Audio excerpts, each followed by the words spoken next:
spend our time wondering what's going on inside of the whale rather than wondering what's going on inside of Jonah. Jonah was a prejudiced man. He was a racist. He was religiously disposed to only his way of thinking, his people, and he had no tolerance for the violence that was manifested around him and wished nothing more than a violent revenge from those who had exacted so much from their neighbors. But God speaks to Jonah and asks him to go to Nineveh to speak to the Ninevites. They were the murderers. When Nineveh conquered any nation, the way they would leave their mark upon that nation was to decapitate its intelligentsia, take the heads of these men and women, and build a pyramid in the front of the city gates so that anyone coming in there would know Nineveh's sword had visited there. Now God says to Jonah, I want you to go to Nineveh and preach the gospel. Jonah's immediate reaction was, absolutely not. I'm not going to do it. Nineveh was about 700 miles northeasterly from where he was. Instead, he goes down to Joppa, buys himself a ticket, and goes 2,000 miles in the westerly direction. What is he running from? He's running from the call of God. And I want to tie it in to what even Sanj has said tonight.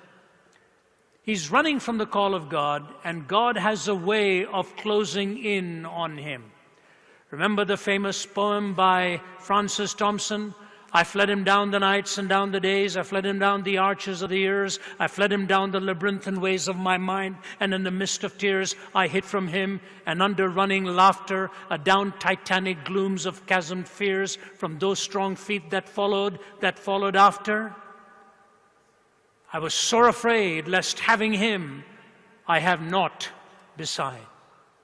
So are many men and women, in thinking they will receive the truth of God, that they will have nothing left to enjoy in life. And Jonah was like this, running from God, running from his call, and God corners him and closes in on him. You know the story if you have read it in the pages of Holy Writ. But I like the way God ends this, and of course we are assuming Jonah is the writer of this story, which doesn't make him look very good, but the truth is very powerful. And in the last few verses, he says this, the Lord said, you've been concerned about this vine, though you did not tend it or make it grow. It sprang up overnight and died overnight, but Nineveh has more than 120,000 people who cannot tell their right hand from their left, and many cattle as well. Should I not be concerned about that great city?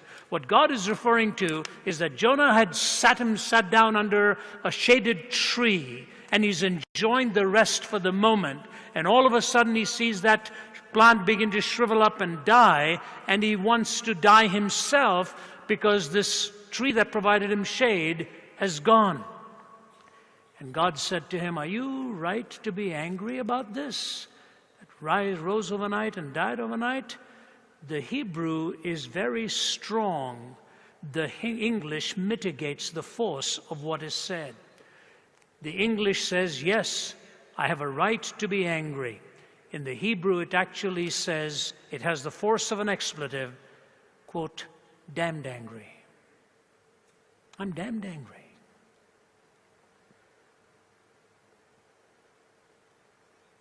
That's a man talking to God with profanity. I have a right to be upset because I had this shade and now it's gone.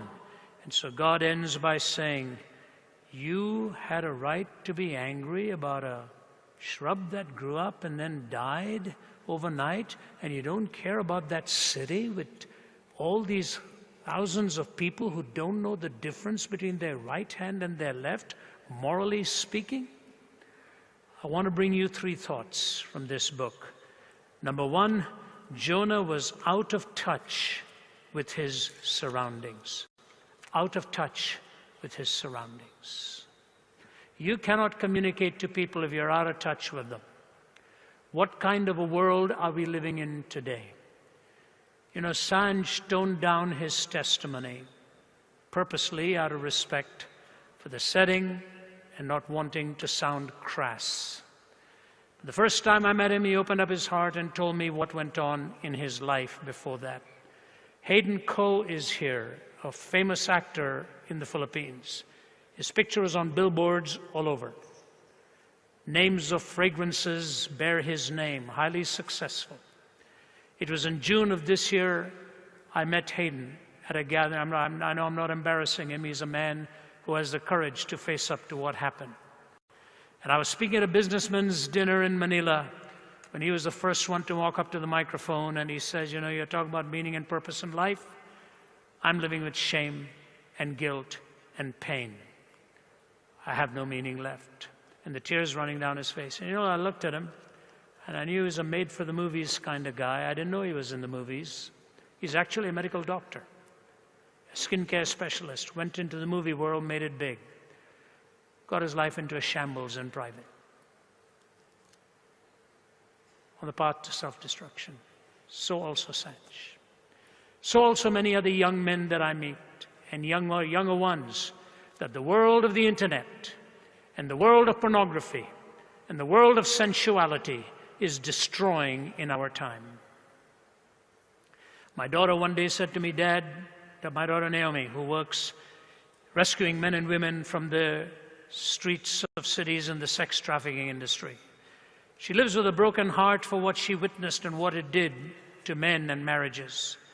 And she's pleaded with me to co-author a book on pornography with her. I said, honey, I don't want to get into that world. I don't want to touch that stuff. I don't want to research that stuff. She says, Dad, if you only knew how many women's lives are destroyed because of the way men handle this stuff, and marriages that are shattered and marriages that are broken, you would not fight me so much on this. Please write. She said, you write on the sacredness of sexuality. I'll write on what I've seen happen by the desacralization of it. And what's happened in our time, ladies and gentlemen, two things. The entertainment world has forgotten its moral boundaries. They have no boundaries left. The artists want total liberty with no absolutes. And the Lord of the Bible says to us to worship Him in the beauty of holiness. Even beauty must have boundaries.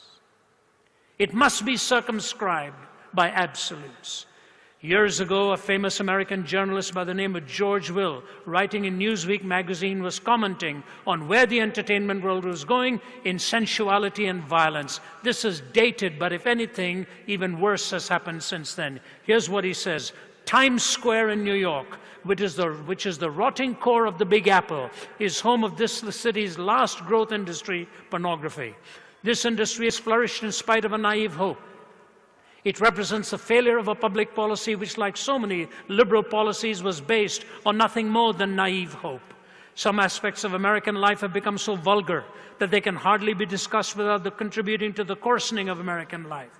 Elbow your way through the dirty men in dirty raincoats and the crowded peep shows, and read for yourself the vivid descriptions of current fare.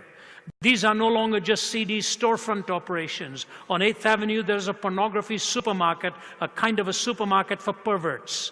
It is located in a modern building owned and shared by a major bank. Pornography in this area has achieved new sliminess involving children and animals, and business is booming. And then he goes to the movie world. Until the final minutes, this Latin American film Snuff is a mishmash of shootings and knifings and general mayhem. This part is not much worse than what erupts on U.S. television at 9:01 each night after the family hour. But the final minutes of Snuff show a man dismembering and disemboweling a live woman using a knife, wire clippers, and an electric saw. Feminist groups have missed with their wondrous knack the larger point and denounced Snuff as an insult to women. The final murder, whether real or fake, is repulsive enough to convince the dismal viewers who want to believe it is real. When I saw the final butchery, left the viewers tittering merrily, asking one another, it was real, wasn't it? The audience would have been surly if the murder had been unconvincing. Remember a decade ago, the Connecticut woman who went to see I Am Curious Yellow. That Swedish film was a great shocker in the 60s, even though it only showed simulated sexual intercourse. That wasn't enough for the Connecticut woman who indignantly walked out and said, I paid for filth and I didn't get filth. You know, that's the world of movies. I'm not saying it's the whole world of movies. What's happened in the cyber world to your children, my children? What are they being exposed to night after night?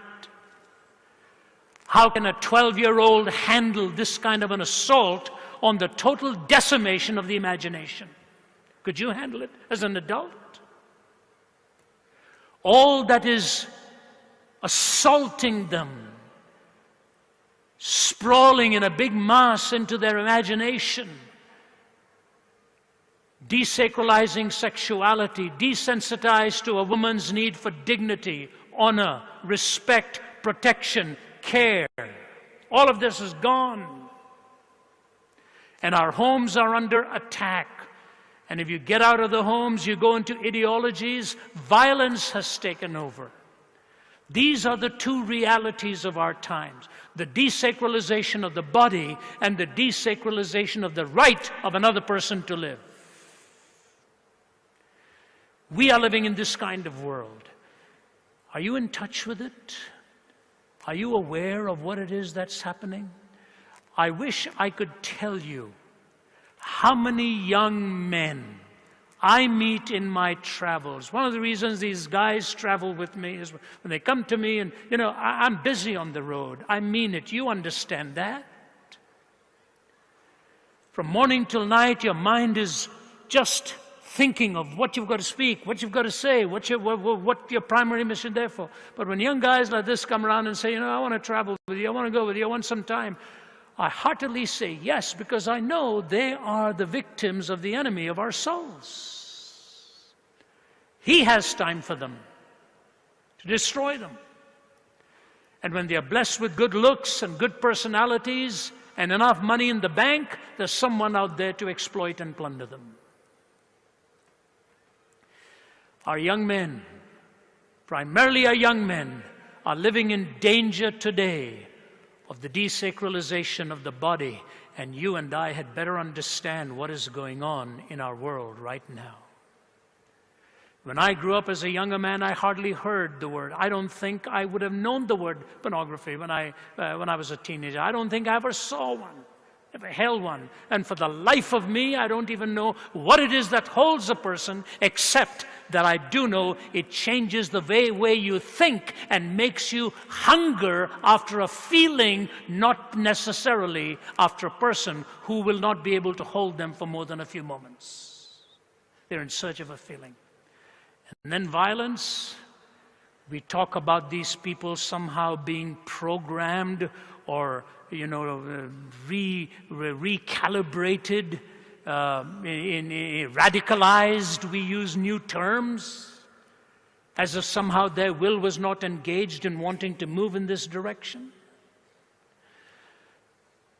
Those of you in the business world know better than what I'm talking about. You go into a hotel room night after night, this happens. I remember speaking to the Atlanta Braves baseball team once, and I looked at the boys' muscles bulging like watermelons. And I said, you know, it's a terrible feeling to walk into the clubhouse and be the only one who fails the physical. I said, that's who I am. I said, you guys are specimens of athleticism. You guys can hit a ball that I'm not even able to see when it's coming over the plate. I said, so I'm not going to talk to you about how to hit a ball. I said, but I'm going to talk to you about something that I've done probably than most of you, spent my life on the road. And I want to talk to you about how to live your life on the road. I kid you not. The guy's arms dropped, they leaned forward and started to listen. And at the end of it, one of the highest paid players, actually, he was not on the Braves side. This guy was at that time playing for the St. Louis Cardinals. You speak to the two teams. And this guy came over, held my shoulders like this, powerfully built, and he then looked at me, my staff travel assistant standing next to me, and as soon as he heard him talk, out of courtesy, he stepped back. And the tears running down his face, he said, Ravi, I wish I'd heard this message some years ago. He said, I am a multi-million-dollar athlete, but I've lost everything that's of real value in my life. My wife, my children, my family. Why? You sit in a hotel room and that filth comes through. And they sell themselves to these things. They're gone. Now, I don't know what message and ministry God is calling you to, but I just want to say to you this. There's a world of need out there. We all can't meet all of it. But I remember during a huge tragedy in New York City, what happened when a man was, as a city councilman, was asked, how come he didn't know all that was going on in his borough? And he said, I have a hard time sometimes even knowing all that's going on in my home. You're asking me to find out all that's going on in my borough? He said, if you want me to listen to the heart cry of every person in my constituency, and here's what he said, and I quote, you may as well ask me to listen to the sound of every blade of grass growing and the heartbeat of every squirrel. The noise would be deafening on the other side of silence. You may as well ask me to listen to the sound of every blade of grass growing and the heartbeat of every squirrel. The noise would be deafening on the other side of silence. There's a vast scream out there. I'm going to ask you this. What portion of that gigantic scream, all of which can only be heard in one heart, and that is the heart of God, where there's an aggregate of human suffering, what portion of that is He assigning to you? Are you willing to take it? What portion of the world's pain is He going to ask you to carry? Are you willing to carry it? God has called us to Christian apologetics. He's going to call everybody to it. He's called some of you to walk into the streets of Mumbai or Hyderabad or whatever, rescue them. God be with you. Every calling is a noble calling. I'm just asking you this. Are you bearing your burden for what God has called you? Get in touch with your surroundings. Secondly, I want to ask you, have you got in touch with your message? Jonah lost sight of his message. You know what the message of God is? That in His love and in His grace and in His mercy, He reaches out to us in our depths and transforms, forgives, and redeems by sending His Son to the cross. Are you in touch with your message? One of the things I've learned, which is really quite amazing, is this. God has a time and God has a timetable. I believe that very much. I struggled and suffered with my back for 27 years of agony and pain. Those of you know my story, and so many of you, actually one young man as we walked in tonight, put his hand on my back and said, how's your back doing?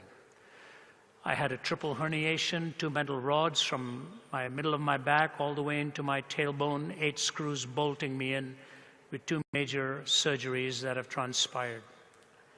Last year, through an incredible experience, a man from Singapore, godly man, came and said God had spoken to him. I don't have the time to go into the story to tell you. But as he laid his hand on my back and prayed, and I'd been prayed for years and years and years, it was an incredible thing. Maybe I'll just give you a snippet of it. He said, God told me 2 things about you yesterday. Number 1, that is anointing in your life, and the years that is going to be greater than the years to come. I said, Dew, are you really speaking from your heart that God said this to you? He said, yes. I said, I would welcome it. He said, but then Ravi, he told me something I have no clue about.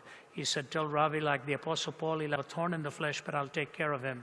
3, 4, 5. He said, lying in bed there, I said, Lord, I don't know what 3, 4, 5 means. He said, you tell Ravi, he'll know.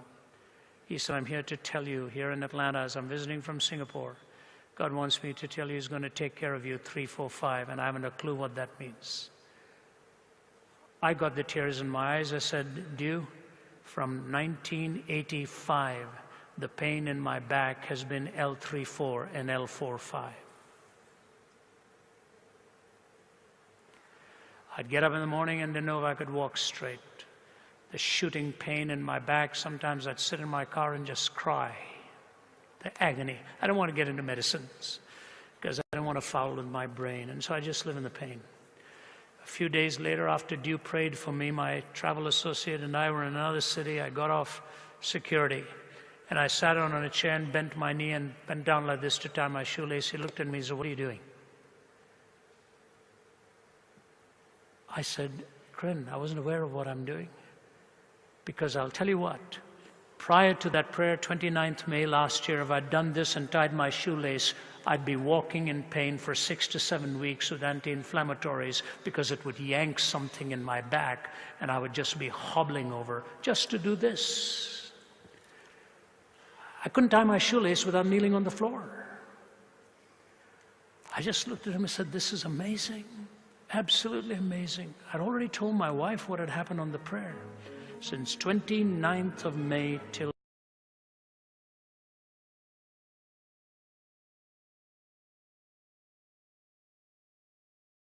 dreams of home. What do you want to do? David says, I wish I could get a drink of water from my well. 3 of his biggest fighters get behind the enemy ranks, get to that well, fill up a pitcher, come back to him. Ta-da! Want a drink, David? And David is about to pour it, and he says, where do you boys get this from? So David, it's from your well in Bethlehem. So how'd you do it? So we snuck behind enemy lines. You guys put your life in jeopardy? Yes, sir.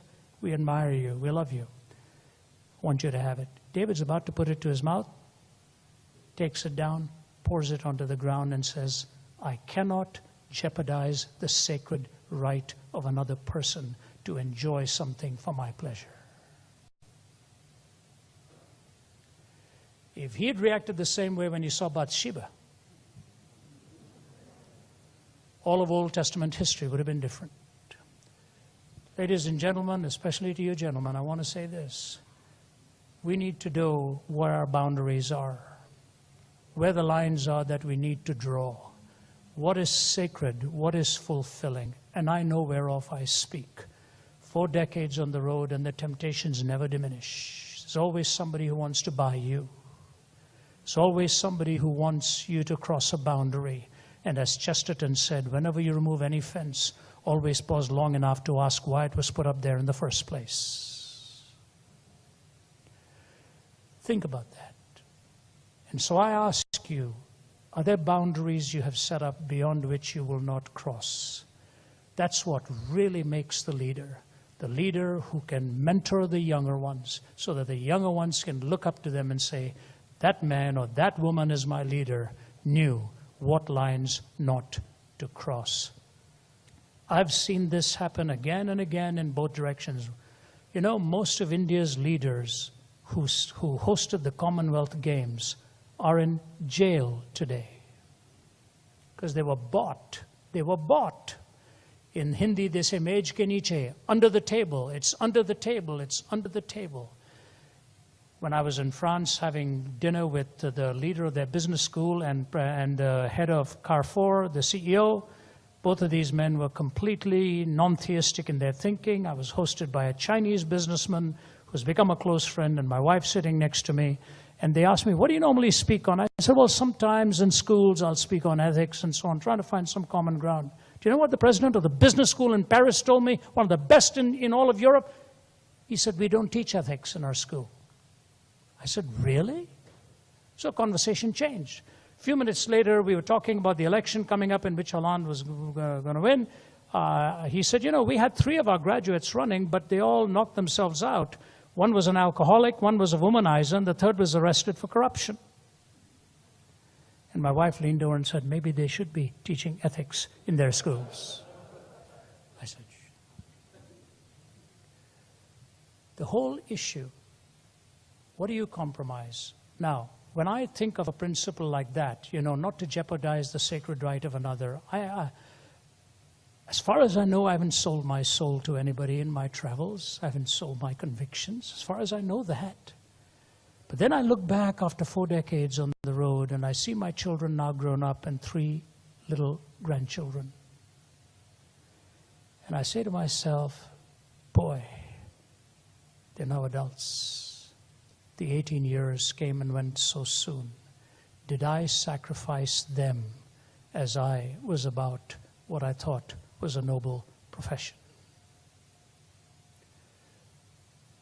Most of our problems that are going on in our cities, because there's not a father or a mother there to give them the values and give them the ethics that helps a young man to be a gentleman and a young woman to grow up to be a young lady, so that they know what virtue is all about and what respect is all about, and the way you speak to people and the way you treat your fellow human being. This stuff has to be done at home. That's how we produce leaders. This stuff has to be done at home.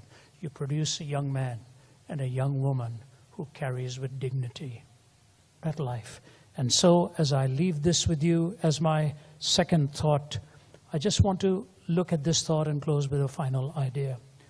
Doctors Minath and Meyer, talking about businessmen, say this: we are convinced that many people choose happiness but still do not obtain it.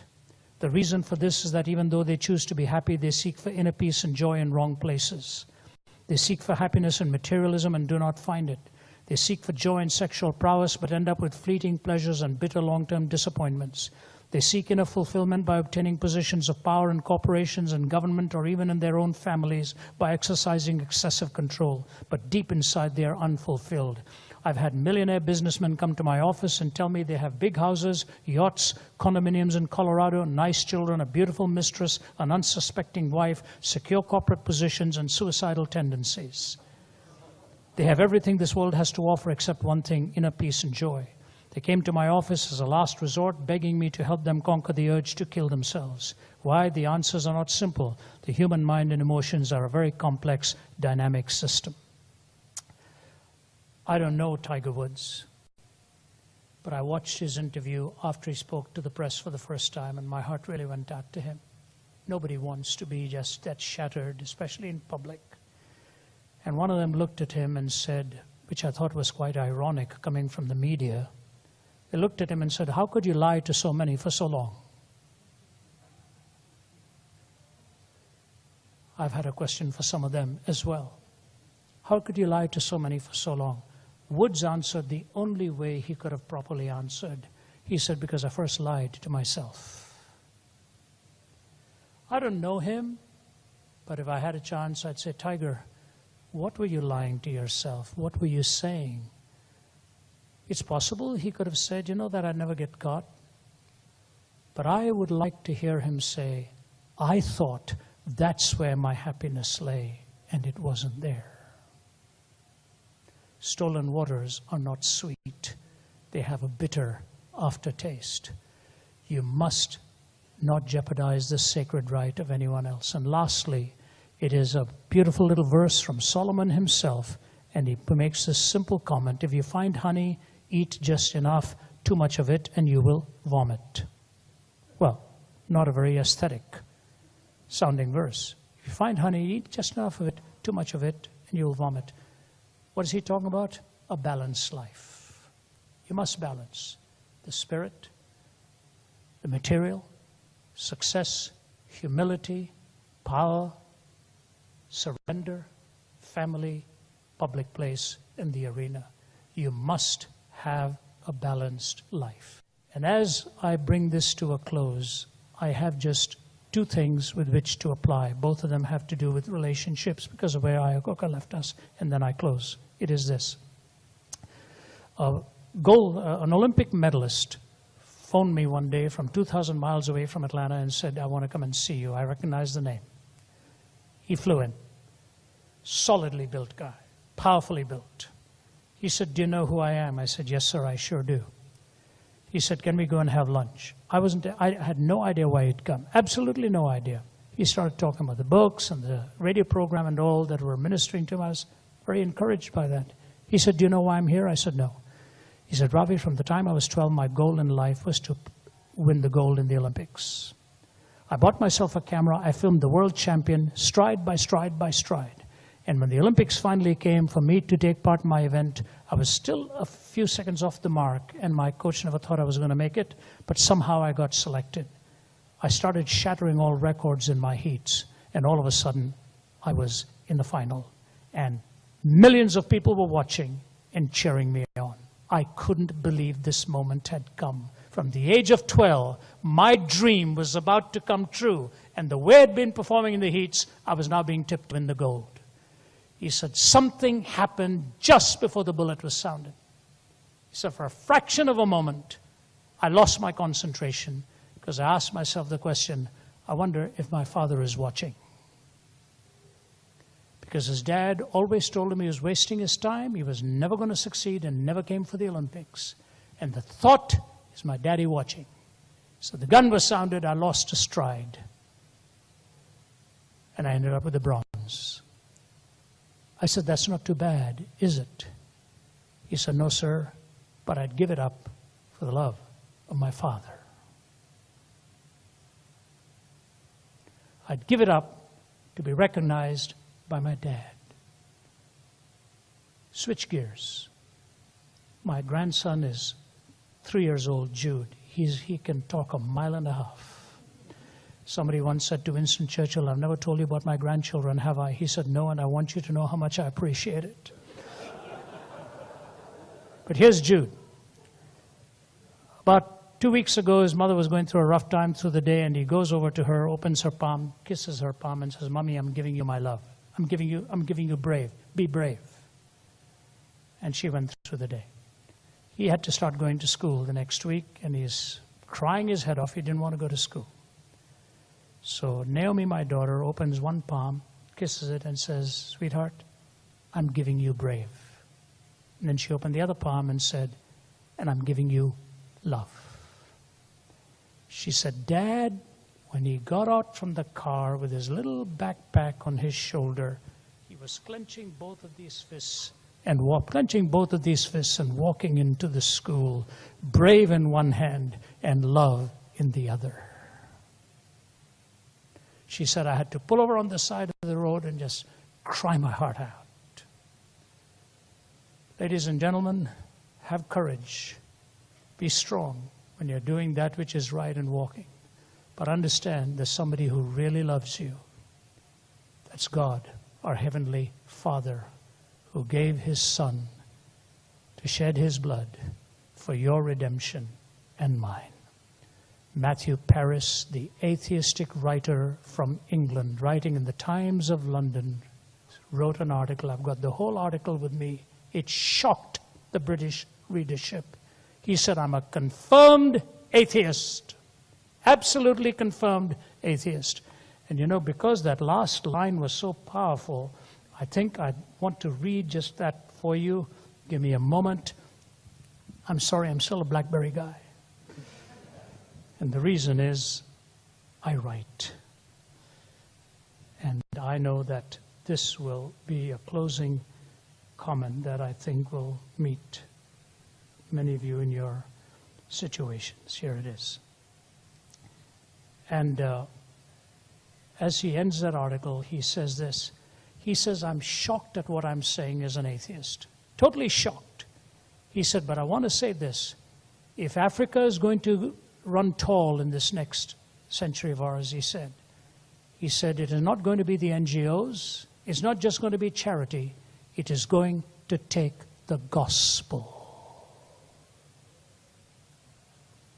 He said, "The change of heart is the only thing that is going to change this continent." And he goes into detail. He said, "I'm stunned at myself saying what I am, but I've just returned from there." Talks the swagger of the big tribal system and so on. And he says how critical it is that the heart of humanity be changed. And he said, "I know of no other way except the gospel of Jesus Christ that will change." And then he ends this in this brilliant paragraph.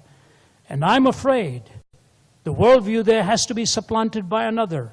Removing Christian evangelism from the African equation may leave the continent at the mercy of a malign fusion of Nike, the witch doctor, the mobile phone, and the machete." I don't think it's just Africa, it's the whole world. Otherwise, it'll leave us with a malign fusion of extraordinary ability and unmitigated evil. The heart of humanity has to change. For that, I know only the gospel that can do that. You've been watching Let My People Think with Dr. Ravi Zacharias. We're grateful for your prayers and financial support. If you'd like to know more about this ministry or would like to donate to our efforts, you can call us at 1-800-448-6766 or visit us online at www.rzim.org. You can also stay connected to RZIM through Twitter and Facebook. Our mailing address is RZIM, Post Office Box 921-939, Norcross, Georgia 30010. My honor to be with you here at Princeton. When I was in Germany, India, very close to Bangladesh. George Washington University. The Middle East. Meetings in Angola prison. United States. From China. In Canada. in the United Kingdom, in Istanbul, in Ankara, and Izmir, Romania, at American University, in the University of Harvard, Manila in the Philippines, Perth, Australia, to South Africa, in Africa, to Malaysia, to Indonesia, to Singapore.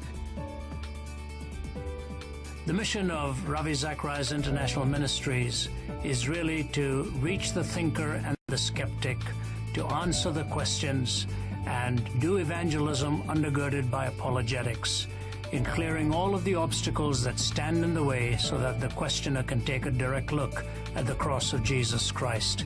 We put it simply, it is to help the thinker to believe and the believer to think. In short, we are in their arena, bringing the gospel of Christ to help them traverse the longest journey in life, the journey from the head to the heart. The fivefold thrust of RZIM has always been first and foremost evangelism. We do evangelism undergirded by apologetics. Apologetics is not the main course, it is the seasoning. The gospel is the main message. So we do evangelism, we do it with apologetics, understanding the questions of people. We are involved in training people where they are and within the church, and training our young to be able to answer the questions that are being asked of them, and then spiritual disciplines, because we never want to forget the heart that has to be touched and reached. So we've got evangelism, apologetics, training, and spiritual disciplines. But there is a fifth very important component. And to switch metaphors for just a moment, it was Francis Schaeffer who said evangelism has to walk on 2 feet. Evangelism is the proclamation, compassion and mercy ministries is the other foot with which you walk into arenas. So Wellspring International is the humanitarian arm of RZIM, which is apologetics with a touch. These 5 components of evangelism, apologetics, training, spiritual disciplines, and the humanitarian need. These are the issues that really carry us into various settings. RZIM historically has focused on 4 major groups: the academic, the business, the political, and the arts, because we believe these 4 arenas really shape the ethos and the values of a culture. Now, obviously, we get into many other groups. We do a lot of work in churches or groups and gatherings where people want to discuss such issues. But we think clearly that when you're in the academic arena or the business arena or the political arena or the arts, these ones so overtly affect culture that we want to be in those settings. You know, very recently I was being interviewed by a major magazine, and he said something that really, really encouraged me. He said, you know, when I think of your team and I think of the approach you all take, he said, your focus is on 2 major methods. Number 1, you focus on the beauty of the gospel and you respect the listener and the questioner. I said to him, you could not have encouraged my heart more in any question than just that, because that's what we really try to do as a team. You know, and the Bible says to worship the Lord in the beauty of holiness. The gospel is a beautiful story. It's a story not just told as fact, but it is told in the attractiveness of who Jesus Christ is and what his forgiveness and grace and transforming power mean.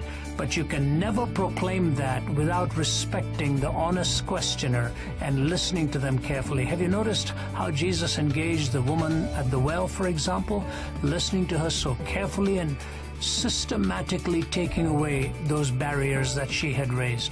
And Peter reminds us to set apart Christ in our hearts as Lord, and to always be prepared to give a reason, an apologia, an apologetic for the hope that is within you, and to do that with gentleness and respect. So we retain the dignity of the listener and never compromise on the nobility of the gospel. The barriers to belief are many, and they're actually increasing in intensity in our time. the intellectual barriers. Think, for example, of the overt hostility of some of the most strident anti-theists of our time. Naturalism has become sort of the buzzword of interpreting everything from a single scientific vision. This is a challenge our universities face. They seem to be imparted to again and again that the naturalistic worldview, the scientific worldview, has displaced the possibility of the miraculous. All spiritual talk is nothing but tooth fairy talk, according to Richard Dawkins. And so that barrier is very real. We cannot treat it as something minor. If a student is bombarded day in and day out with that framework and that paradigm, how then on a Sunday morning do they sit in church and want to listen to a story from the Gospels to be told as historic truth? So there's the intellectual barrier. There is the barrier of cultural values. So much is in transit. So much is changing that often anyone who claims exclusivity in truth is seen as prejudiced and marginalizing people in groups and so on. Those are issues that have to be engaged with. So there's the intellectual challenge, there's the ethical challenge, there are cultural challenges, there are breakdowns, or there's a breakdown of convictions once held. All of these stand as a block between the listener and the proclaimer. And let me add one more thing. If we don't reach our young generation now, we'll be in a recovery mode for years and years to come. We were warned in the 70s and 80s by people like Francis Schaeffer, Malcolm Muggeridge, and others as to what was looming. The church did not take those warnings seriously, and we can see what exactly has happened. So we have to wrestle with the issues that keep people from putting their trust in the gospel narrative. The global reach is critical because the cross-cultural pollination that is going on. You know, they used to say the East is the East and the West is the West and the twain shall never meet. Couldn't be farther from the truth right now. I mean, on a given morning, you can have breakfast in New York and then end up having dinner in London.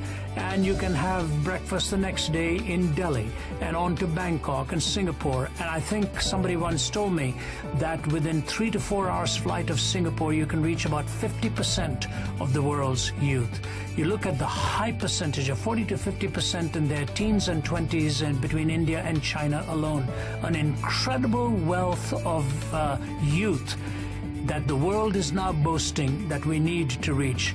A global perspective is not only that for commercial purposes. You know, go into malls and you see all the same brands and same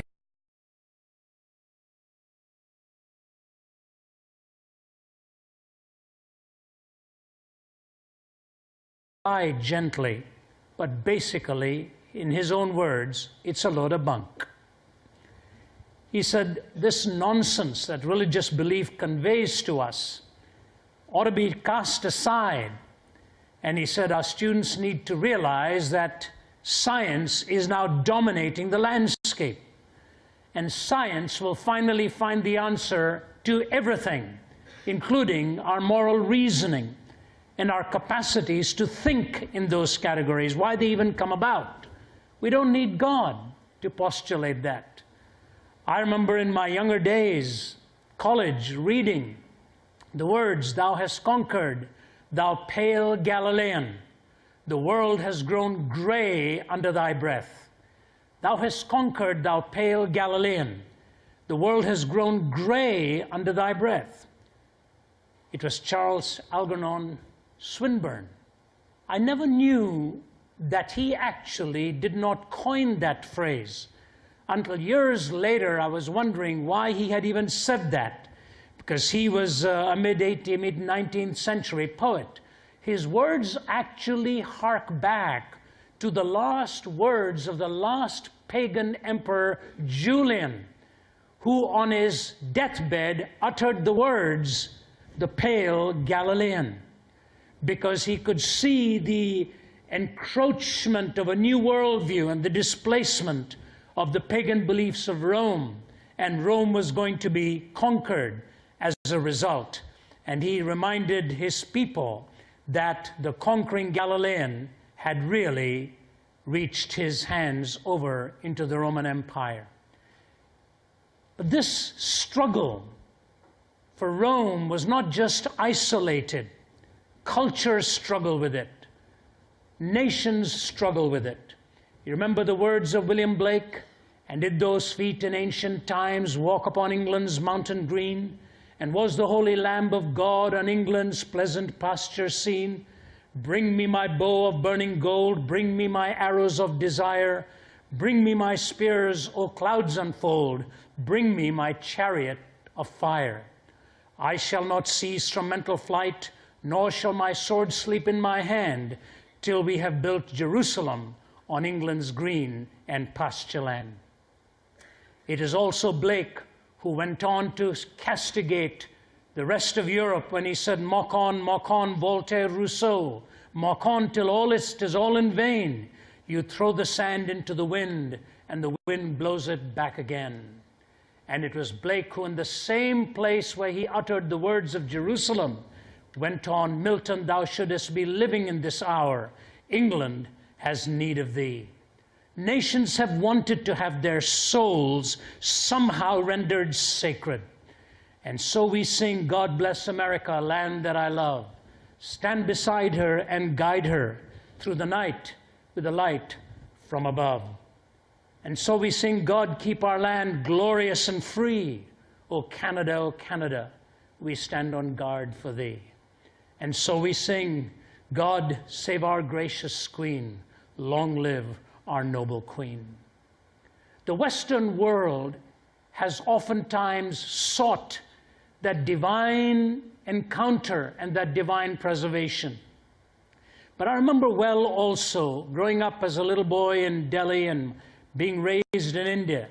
And now when you look at the words of the national anthem there, they invoke the words of Yamuna and Ganga, the two sacred rivers in the Hindu mindset. Even they somehow, in a pantheistic worldview, want to find something transcendent, something holy that they could ultimately latch on to. The battle as it continues rages not only in the soul of a culture, but these voices come within you as you go back and forth and struggle within your own mind to arrive at a point of reference and at a point of continuation for your own life. Robert Jastrow, the famed scientist who died in 2008, was a PhD in theoretical physics from Columbia. He was the first chairman of NASA's lunar exploration, chief of theoretical division of NASA from 1958 to 1961, founding director of NASA's Goddard Institute of Space, professor of geophysics in Columbia, professor of earth sciences at Dartmouth, 1981 to 1982. Did you hear the credentials of that man? Listen to what he said. And by the way, he worked very closely with the probably the greatest rocket scientist of his time, Wernher von Braun. And it was Wernher von Braun who was once upon a time with the Nazi regime, building their rockets for world domination, came through a tremendous conversion experience, came to know Christ, and became one of the most decorated scientists here in America. Von Braun and Jastrow worked together. Listen to what Jastrow says. We see how the astronomical evidence supports the biblical view of the origin of the world. The essential elements in the astronomical and biblical accounts of Genesis are basically the same. Science has proved that the universe exploded into being at a certain moment. It asks, what cause produced this effect? Who or what put the matter or energy into the universe? And science cannot answer that question. This is an astrophysicist. This man who understands science, who's pleading with scientists not to play God. And by the way, Jastrow was a skeptic. Wernher von Braun was a believer. But listen to how Jastrow went on to say this: there is a strange ring of feeling and emotion in scientists on such matters. They come from the heart. You would expect their judgments to really come from the brain. Why? I think part of their answer is that scientists cannot bear the thought of a natural phenomenon which cannot be explained naturally, even with unlimited time and money given to them. There is a kind of religion in science. It is the religion of a person who believes there is order and harmony in the universe and that every effect must have its cause. But this religious faith of the naturalist and the scientist is violated by the discovery that the world had a beginning under conditions in which the known laws of physics are invalid. And as a product of forces or circumstances we cannot discover. When that happens, the scientist has lost control, and that's what he doesn't like. Here's what he ends up saying. For the scientist who has lived by his faith in the power of reason, the story ends up like a bad dream. He has scaled the mountains of ignorance. He's about to conquer the highest peak. And as he pulls himself over the final rock, he's greeted by a band of theologians who've been sitting there for centuries. So the poets go toe-to-toe. The scientists go toe-to-toe. And I bring this down to your life and mine and try to find an answer tonight. Bernard Shaw in his Androcles and the Lion says this. Bernard Shaw, mid-19th century as well. Consequently, if it were mentally possible for all of us to believe in the atonement, we should have to cry off it, as we evidently have a right to do to every man to whom salvation is offered. He has an inalienable natural right to say to God, no thank you. I prefer to retain my full moral responsibility. It is not good for me to be able to load a scapegoat with my sins. I should be less careful how I committed them if I knew they would cost me nothing. But then later on he goes to say this. This man has not been a failure yet, for nobody has ever been sane enough to try his way. But this man has had one quaint triumph. We have always had a curious feeling inside us that though we crucified Christ on a stick, he somehow managed to get hold of the right end of that stick, and if that we were better men, we might try his way. We have this curious feeling that he held on to the right end of the stick, and that if we were better men, we might try his way. When you take a conflict like this that goes across the ages, sooner or later it comes into your living room, and your sons and daughters are thinking of the choice between thou hast conquered, thou pale Galilean, the world has grown gray under thy breath, or the Blakean vision, mock on, Voltaire, Rousseau, 'tis all in vain. You throw the sand into the wind, and the wind blows it back again. You see, nobody told those 33 miners when they came out of that mine to say that 133 of us. Nobody told them Hawking didn't believe God existed. But they came out of that mine, and after all of the genius of science and boring through that concrete, one guy falls on his knees and lifts his countenance towards the heavens, and another one turns and says, there weren't 33 of us, there were 34. God walked in his presence around that mine for these 70 days with us. If you're hemmed in life, Rousseau and Voltaire and Bernard Shaw's diatribe won't help you. Somehow you clutch, and then you emerge and scale the mountaintops and grab that last rock, and you see a theologian has been sitting there for centuries. Now, what I want to do tonight is answer this question, not just if God, but why Christ? Why is it this Jesus? Because you can go through arguments for the existence of God, but why is this Jesus the one that we are really looking for? Why is it you and I are here? I want to take you through 3 layers of answers, because Jesus is explaining this himself. The place is packed to capacity, so much so that his 4 brothers and his mother cannot get in to hear him. They are crowded out. I want you to picture that scene. They want to hear what he's talking about there.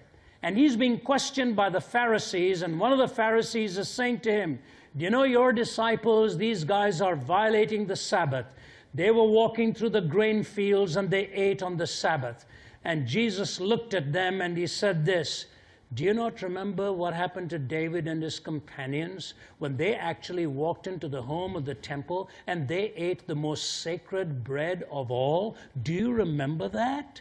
And he says, as a matter of fact, do you boys know when you go to worship on the Sabbath, the priests are actually working on that day? Are they violating the Sabbath? And then he gives them these words, a greater than the temple is in the midst of you. You see, religion will always engender its laws and its ceremonies. Always. Laws and ceremonies will haunt you till guilt becomes the cornerstone of all belief if you either violated that law or didn't bring the appropriate ceremony. If you remember what the temple was like, remember what Micah said, with what shall I come before the Lord and bow down before the exalted God? Shall I come before him with burnt offerings, with calves a year old, with thousands of rams and thousands of rivers of oil? Shall I offer my firstborn for my transgression, the fruit of my body for the sin of my soul? He has shown you, O man, what is good, to act justly, to love mercy, and to walk humbly before your God. You walk into a temple and all you see is garishness, goriness, ways to come into the presence of God to a point where even child sacrifice became a norm. If you go to Penang, Malaysia, or to parts of Malaysia or Singapore, and you see the festival of Thaipusam, and you'll see rivers of milk flowing during Thaipusam, gallon after gallon after gallon poured into these gutters as the idols are being bathed in this milk, and self-immolation has taken place. Knives going from one side of the face to the other, or through the lips, or through the tongue, and for hour after hour, they'll walk with this cavity that pierces into their flesh. And you arrive at the temple. I've seen it with my own eyes. Bob and I were there in Penang and watching these gutters flowing with milk. With what shall I come before you? Has he not shown you, O man, what is good, to do justice, love mercy, and to walk humbly before your God? But here's what I want to drive home. Very important. I want you to follow me. Jesus' 4 brothers are outside. His mother is standing there. They can't get in. And they want to hear what he has to say. And he's actually told, your family is outside there. He gave a rather blunt answer at that moment. But it was his brother Jude who wrote one of the shortest books in the Bible, who said this. He said, beware what this religion will do to you. He said, beware of the way of Cain. Beware of the way of Balaam. Beware of the way of Korah. Now here's how Jude introduced himself. As the servant of Jesus Christ and a brother of James.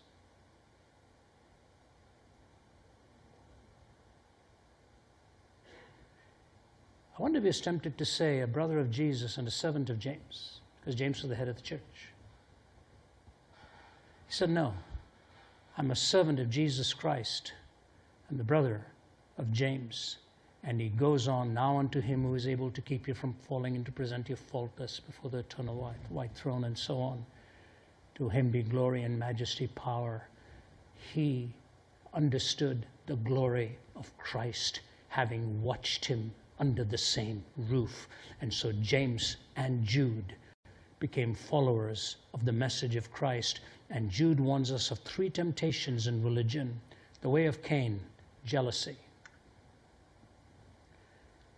Think of how the church has failed because of power struggles. How much jealousy comes. Nobody wanting the other person to become the greatest preacher or the greatest writer or the greatest singer or the greatest giver. And so blood was shed in the garden when Cain despised the fact that his brother's sacrifice was accepted more than his. Jealousy that has made such a deep dent in the history of the church, where we have not shown the grace of accepting one greater than ourselves. Or the way of Balaam, which is greed, prevarication, manipulation of people. I don't know if I'm right here, and I'm very willing to admit that I could be wrong. I want to say this, I could be dead wrong. But I've often wondered, with the vast amount of millions we spend on our own churches here, massive mega projects and buildings and millions and millions and millions and huge edifices. And then you look at somebody out there who's worshiping in a tiny little tent or with a burnt face. Have we succumbed to greed unwittingly? So that people don't see anymore what it is we are actually about. The Son of Man did not have a place to lay his head. Now, I promise you, these are not easy words for me to say, because I'm not sure I'm 100% right here. But I do think about it as I drive past edifice after edifice after edifice, and I say to myself, is this really what it is all about? Beware of the way of Cain. Beware of the way of Balaam. And thirdly, beware of the way of Korah. That's what Jude says. That which destroyed religion with these three attitudes of jealousy, of greed, of power.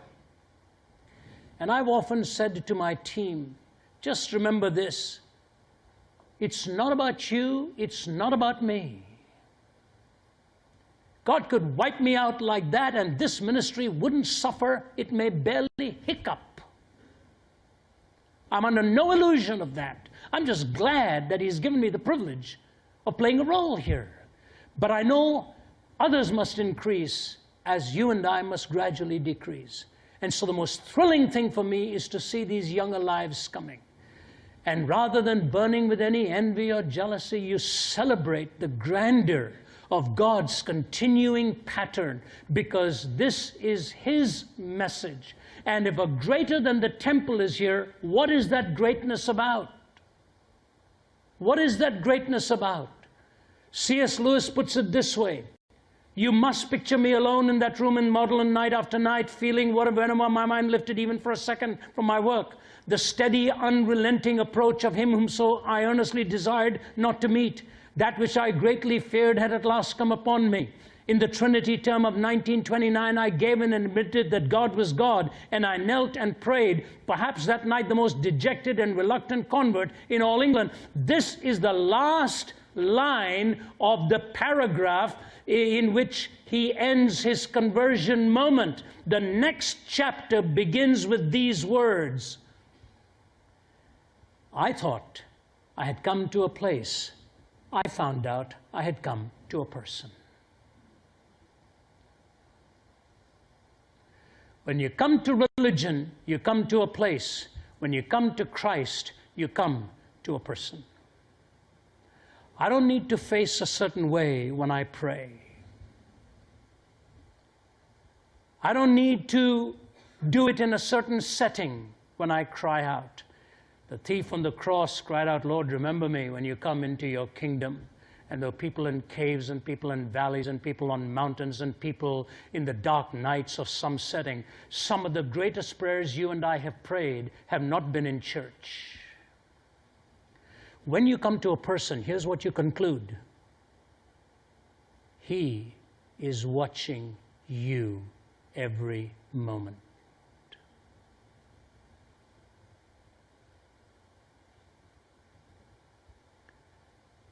He is watching you every moment. And you know what? When you realize that is not a threat, that is a promise, you just put one word in there. He is watching over you every moment, and you understand the concept. Some years ago, I was in Moscow with Margie and 2 or 3 of my colleagues. It was a bitter morning of winter, and we were running to our meeting many years ago, and all of a sudden a man who was somewhat of a lunatic, I think, nothing on top, just a pair of shorts on, was wielding a huge machete, running through the square out there. And of all things, I found myself 2 feet away from him, looking him eyeball to eyeball, face to face with his machete in his hand. one erratic swing, and he could have decapitated me. Minutes before, my colleague had been felled by some gypsies, and we literally had to pick him off the floor. And you know what?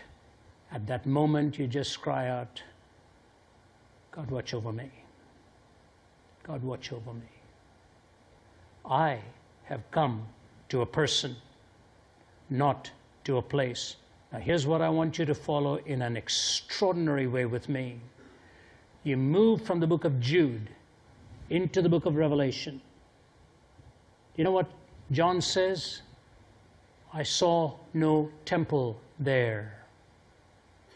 I saw no sun and moon there. I saw no gates there. Think of the metaphors. Think of the metaphors. No sun and moon.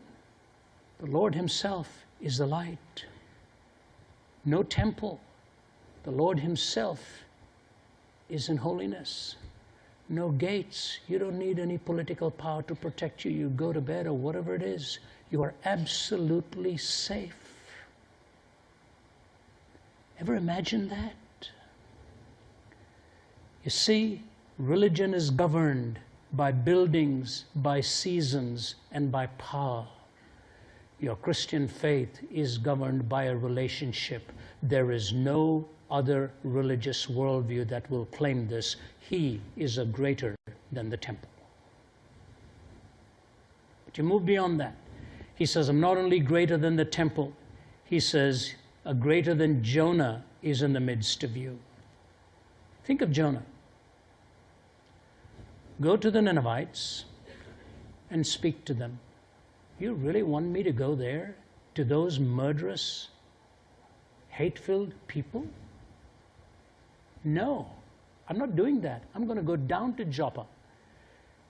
And so what he does, he goes and buys a ticket and moves actually in the opposite direction. 2,000 miles in the opposite direction. So his whole journey to Nineveh would have been 700 miles. When you're running from God, you can't stand still. You will always want to run as far as you can. But what governed Jonah? Prejudice. Look at the world of religion today. Hate. Hate. Fly planes into buildings. Blow yourself up. It's hate. Whatever we want to call it. Whatever the tag is on the outside, we know what's on the inside. It's hate. Prejudice. I don't want that nation to be better than me and to be blessed by you, O God.